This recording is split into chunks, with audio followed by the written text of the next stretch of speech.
Hi, I'm David Curry with D&D First Income, and I'm here to help you keep calm in a strange economy. It's been a long time since investors have had to worry about inflation. Now it's making headlines because prices are rising faster than expected. In this video, I'm going to talk about what that means and what you can do to protect your portfolio. Before you start to worry about how inflation might affect your investments, let's take a closer look at the facts behind the headlines.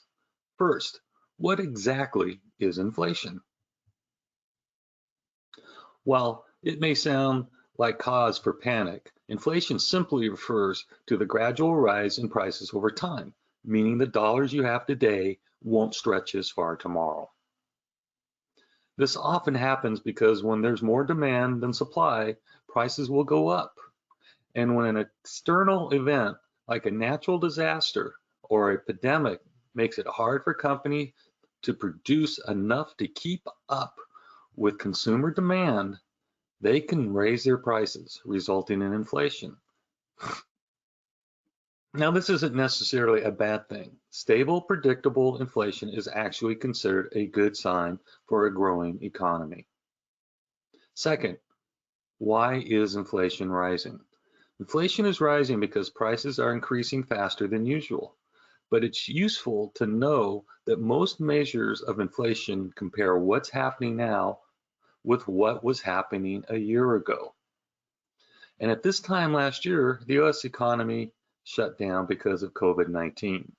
So be aware that the economic impact of a pandemic is going to distort any year-over-year comparisons for a while. Third, and most importantly, what should you do about it? That all depends on how long it sticks around.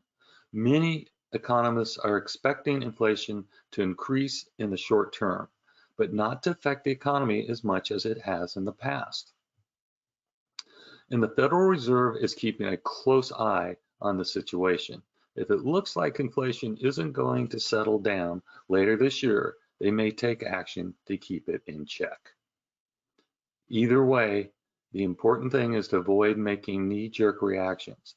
If you make big moves now to hedge against inflation, you could lose big if the inflation turns out to be only temporary. If inflation is going to stick around for a while, it may be appropriate to make some prudent adjustments, like considering higher future inflation estimates in your long-term income planning. But this all depends on the individual factors, like what's in your portfolio and when you're planning to retire. This is definitely not a one-size-fits-all scenario, and this is where it helps to get personalized advice from a financial professional. I'm keeping a close eye on what's happening with the economy, and together we can create a plan that makes sense for your needs. If you have any questions about what I've discussed with you, or you'd like to speak personally about what's going on, please use the form below to send me a personal message. I'll respond personally.